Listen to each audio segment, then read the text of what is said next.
Hawaii, the Bahamas, the Virgin Islands. These are just a few of the exotic locations where Darnisha and Scott Taylor have scuba dived. As experienced divers, they thought they were prepared for anything. But in the waters of Crystal Lake, Michigan, death lurked underwater. We got prepared, put on our gear, and we started wading out into the water. What you do is you get to a ledge. At the ledge, it drops down 50 feet. Scott and Darnisha explored the bottom of the lake for 30 minutes. The ledge is your marker. If you stay on the ledge, you're always in the right place, basically. But this day, we lost track of the ledge. And so my husband turns around to me, looks at the compass again to try to get a bearing. And when he looks at me, he sees that my equipment is not working, that I've got bubbles coming out of air escaping from someplace. When I saw the small stream, constant stream of air bubbles coming off her air hose, not her breathing air hose, the hose that connects to her BC or buoyancy control vest. And so he gestured to me to ascend to the surface so that I could fix my coupler, and then I could also kind of see where we were in the lake. Darnisha surfaced while Scott waited for her 50 feet below. So I was trying to fix the coupler and it would not reattach. If you know anything about scuba diving, you know that you add extra weight in order to be able to stay on the bottom. So I was carrying at least probably 50 to 70 extra pounds of weight.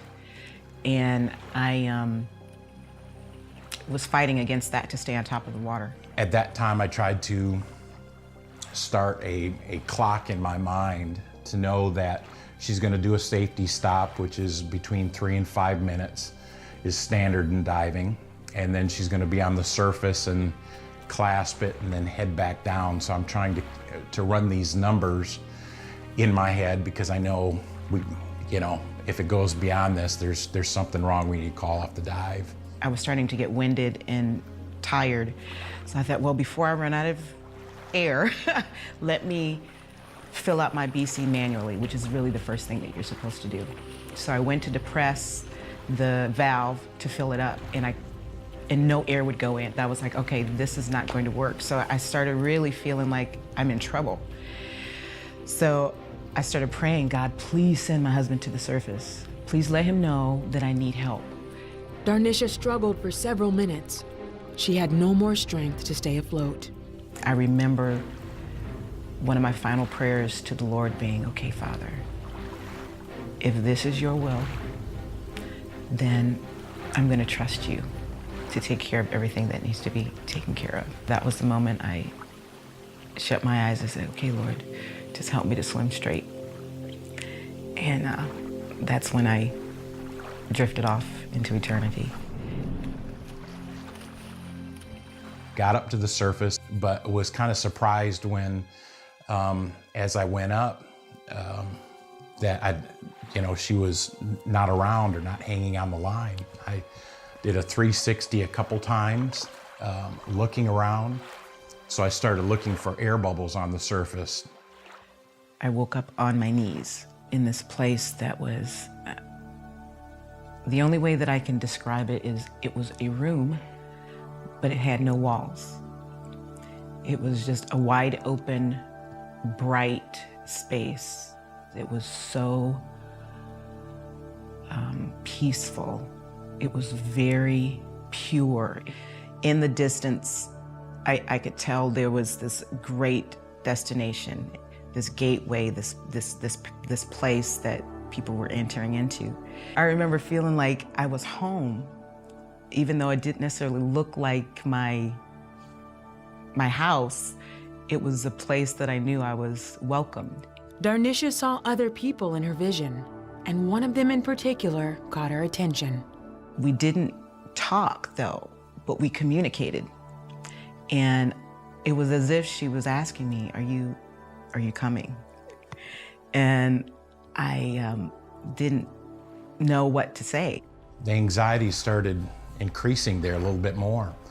I started doing a spin. I started yelling her name out. Scott finally saw his wife. She was 200 yards away. He swam toward her. I kept popping back up to the surface to adjust my bearings to make sure I was swimming in that direction. By the time Scott reached Darnisha, she was sinking to the bottom of the lake. Everything went black. And I started reacting like, what just happened? I'm home, why are they bothering me? And that was the moment that I remembered what happened with the accident and that I had drowned. Before that, in this peaceful place, I didn't remember any of that.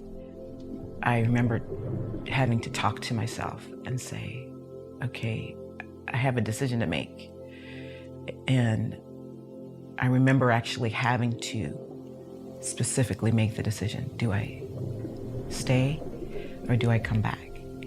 I heard clearly, you need to relax and let him bring you back. And so I said, okay. And I inhaled and allowed the process to happen. Absolute miracle that that I even found her in that lake.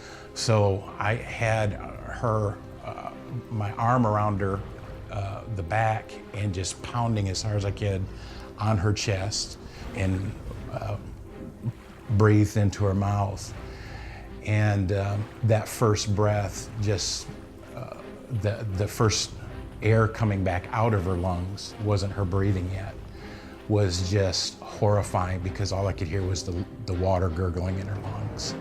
Scott spotted a boat and he screamed for help. As soon as the boat cut its engines, the first thing I heard was prayers of all three of the people on the boat praying and crying out to Jesus for help. As soon as we got her up, she coughed out all the water out of her lungs and started breathing. Scott and Darnisha were taken to shore. He drove her to the nearest hospital, 45 minutes away. After MRI tests and x-rays, Darnisha was treated and released the same day. The report that the doctor gave back was, it looks really great. It looks like it doesn't even hardly look like she had this type of an accident. There are so many people that God has behind the scenes on earth and in the heavenlies that are working for our benefit and for our good. He does not expect that our willpower will get us through difficult circumstances. That he understands that there is a process, that there are emotional things that we'll have to walk through, that there are circumstances that we didn't foresee, that he is still more than capable of giving us grace to be able to get onto the other side. It's about whatever is dealt to you, that you are able to walk through it with the love and the grace of God. And he will give you what you need in order to make it.